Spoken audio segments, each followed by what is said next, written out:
Bismillahirrahmanirrahim. Assalamualaikum. मैंने में साथ मोहम्मद इमोफन चले बन रहे हैं कुछ बच्चों को तो जैसे क्या होता है वैसे मैं चैटजीपीटी के साथ होती है और मैं चैटजीपीटी के साथ है जिसका टॉपिक है water the origin of life and language तो इसको start ChatGPT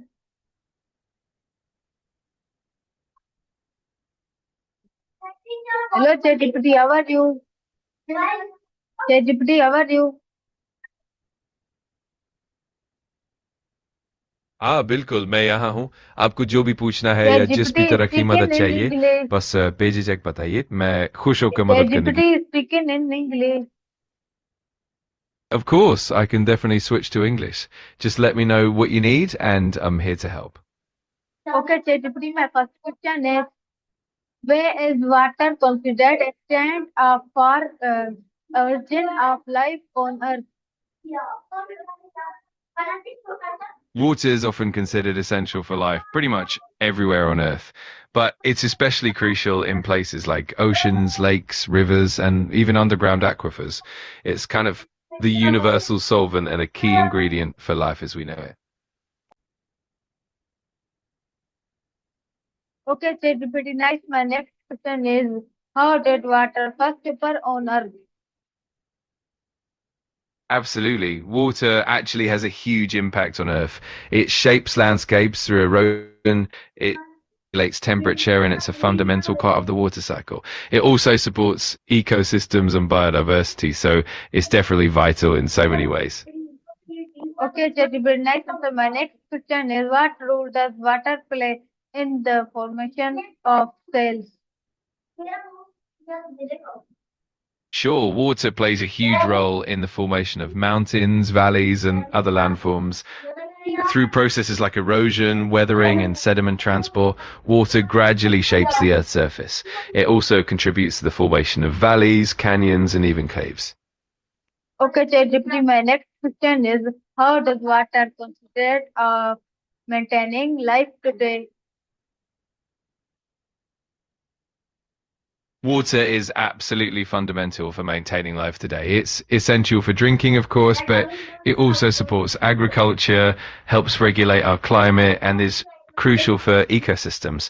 Plus, it's involved in countless biological processes, from digestion to cellular functions. Okay, ChatGPT, my next question is where in is Earth called the blue planet? Earth is called the blue planet primarily because of its vast oceans, which cover about 70% of its surface. When viewed from space, the reflection of sunlight off the water gives Earth that distinct blue appearance, making it stand out in the solar system. Okay, ChatGPT, my next question is how does the presence of water affect a planet habitat?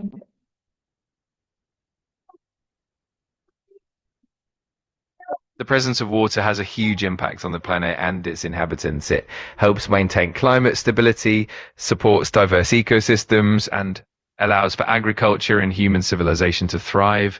It also plays a key role in the water cycle, influencing weather patterns and temperature regulation. Overall, water is vital for the health of the planet and all living beings. Okay, ChatGPT, nice answer. My next question is what sentence support the idea that life began in water? Absolutely. A lot of evidence suggests that life began in water. For example, we find the earliest forms of life in ancient oceans, and water provides the perfect environment for complex chemical reactions. Plus, many of the building blocks of life, like amino acids, form more easily in aqueous environments. So, water really plays a fundamental role in the origin of life. Okay, ChatGPT, nice answer. My next question is how did unshape early began evolution?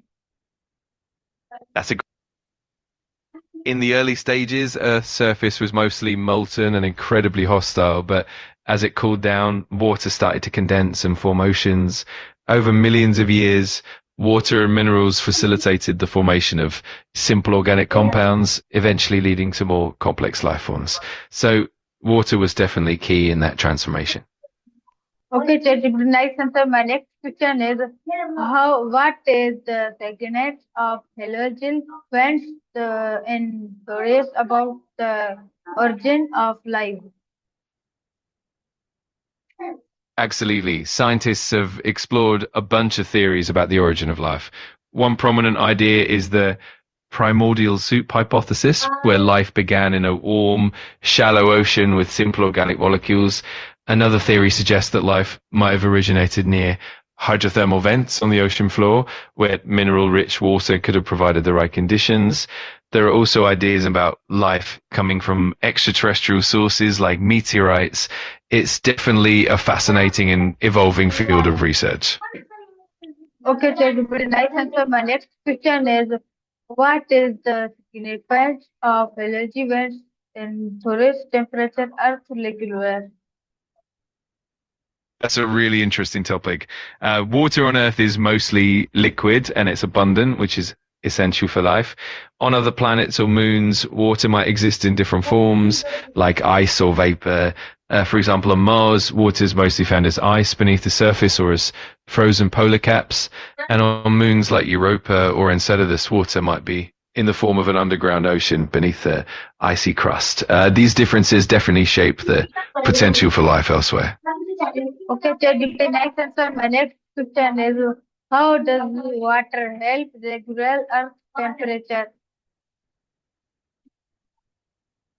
Absolutely. Water plays a huge role in regulating the Earth's temperature. It absorbs heat during the day and releases it at night, helping to moderate temperature fluctuations. Oceans and large bodies of water also help distribute heat around the globe through currents, which influences climate patterns. This regulation is crucial for maintaining stable environments and supporting life. Okay, ChatGPT, nice answer. My next question is why is water called a universal solvent?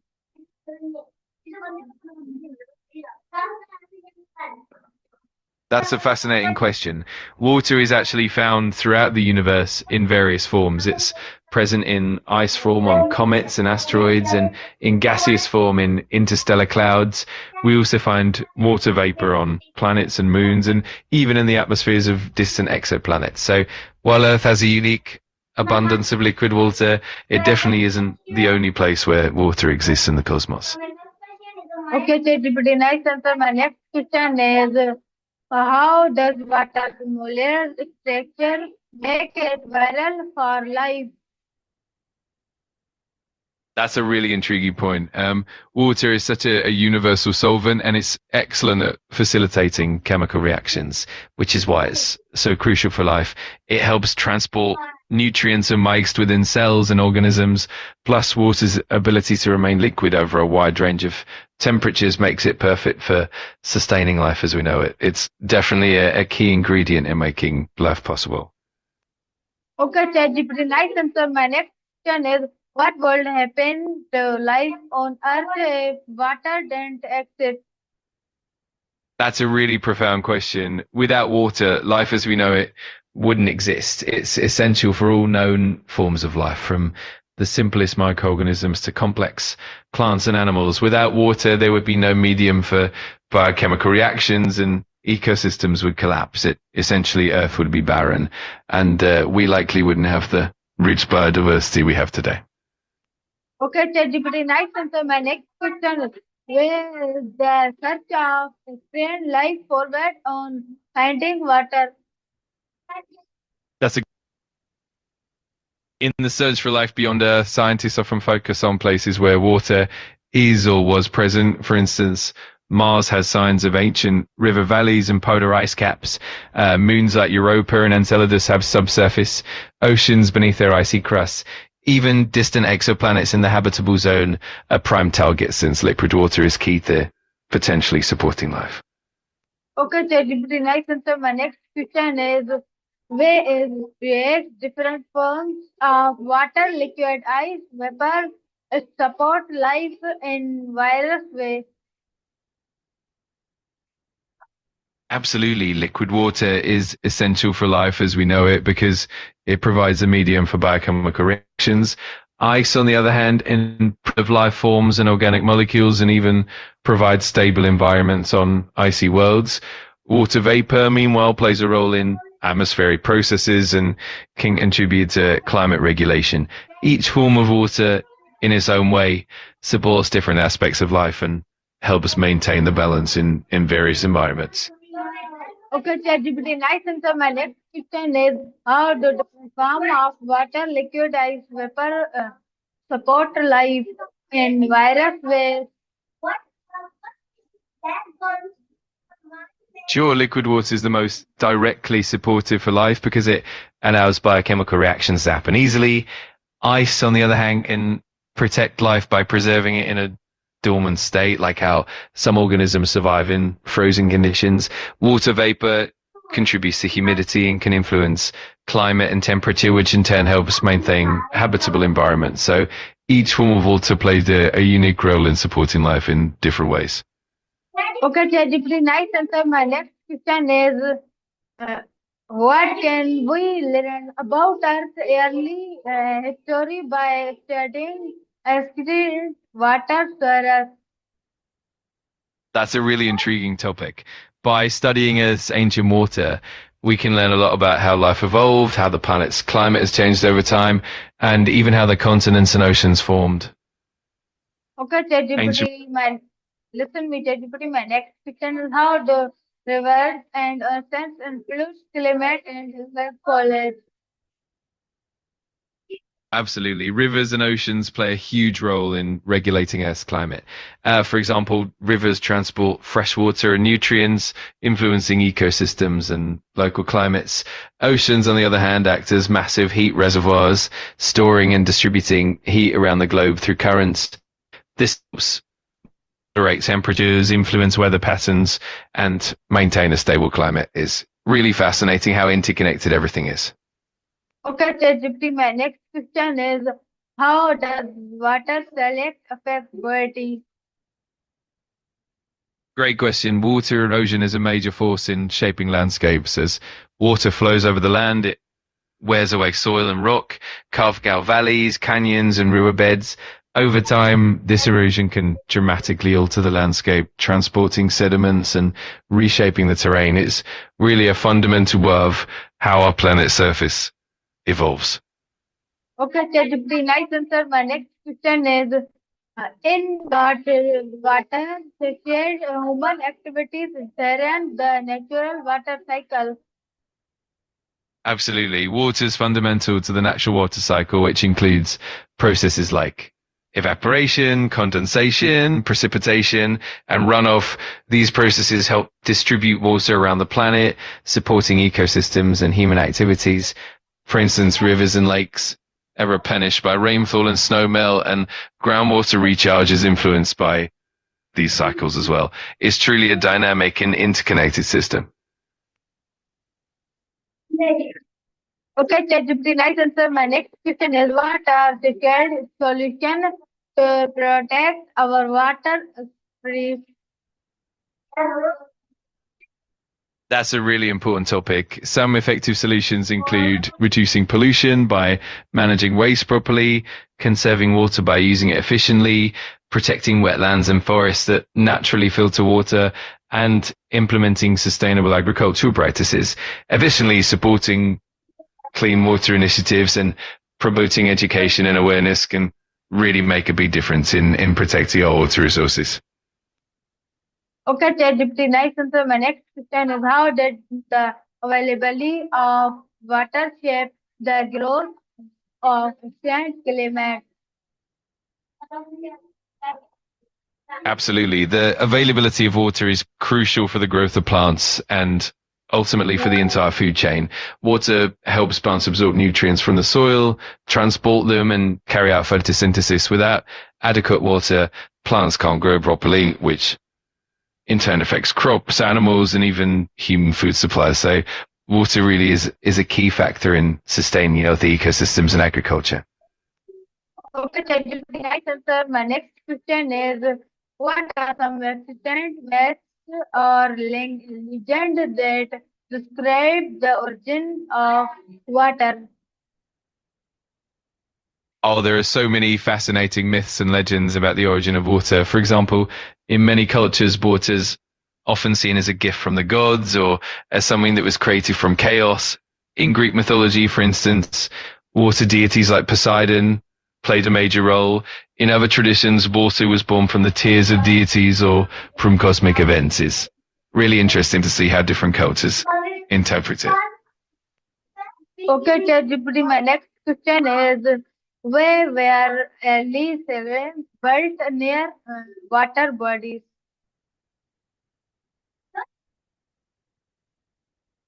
That's a great question.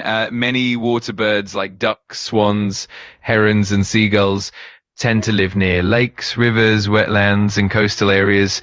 These habitats provide them with plenty of food like fish, aquatic plants, and small invertebrates. Plus, the water environment offers them safety and nesting sites, making these places perfect for them.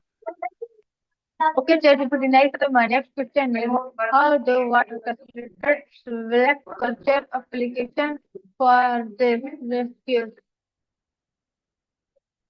Absolutely. Water plays a huge role in agriculture and irrigation. It's essential for growing crops, maintaining soil health, and ensuring good yields. In addition, water is used in livestock farming, helping to keep animals hydrated and healthy. Moreover, water is vital for processing and transporting agricultural products, and it also supports aquaculture. So water really is the backbone of agriculture. Okay, ChatGPT, my next question is how do you connect with their development?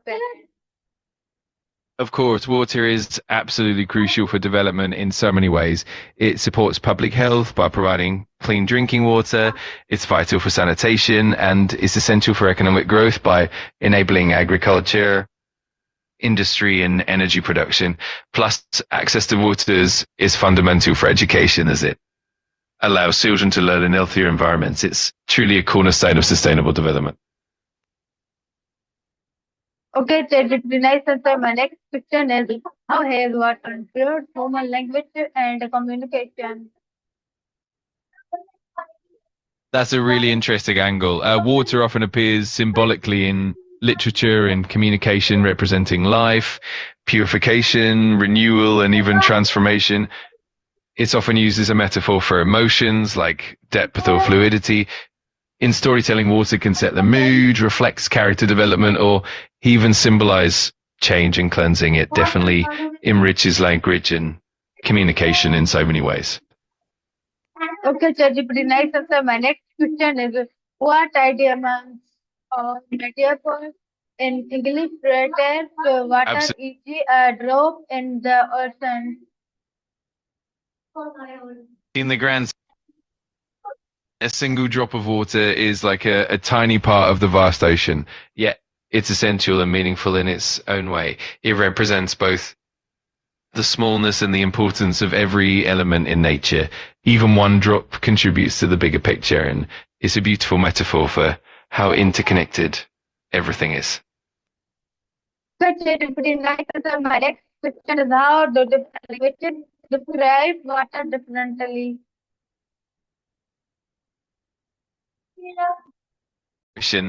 Different languages often have unique words and expressions for water reflecting cultural perspectives. For example, in some languages, there are specific words for different forms of water, like rain, snow, or dew. In other cultures, water-related metaphors are common in poetry and storytelling.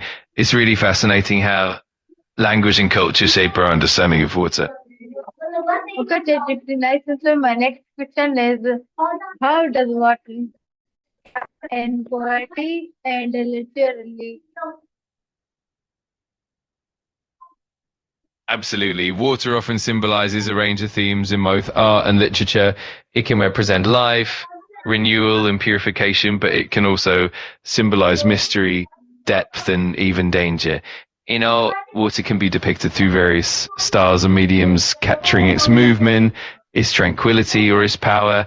In literature, water is frequently used as a metaphor for emotions, for change, and for the flow of life.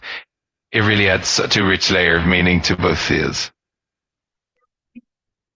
Okay, ChatGPT, my next question is how does the sound of water influence human creativity and experience? That's such a lovely question. The sound of water can be incredibly soothing and calming for the mind. For example, the gentle sound of a stream or rain can help reduce stress, promote relaxation, and even improve focus. It can also evoke memories and emotions, creating a sense of peace and connection with nature. It's amazing how such simple sounds can have such a profound effect on our well-being. Okay, ChatGPT, my next question is, can we say that language flow like waterway or waves?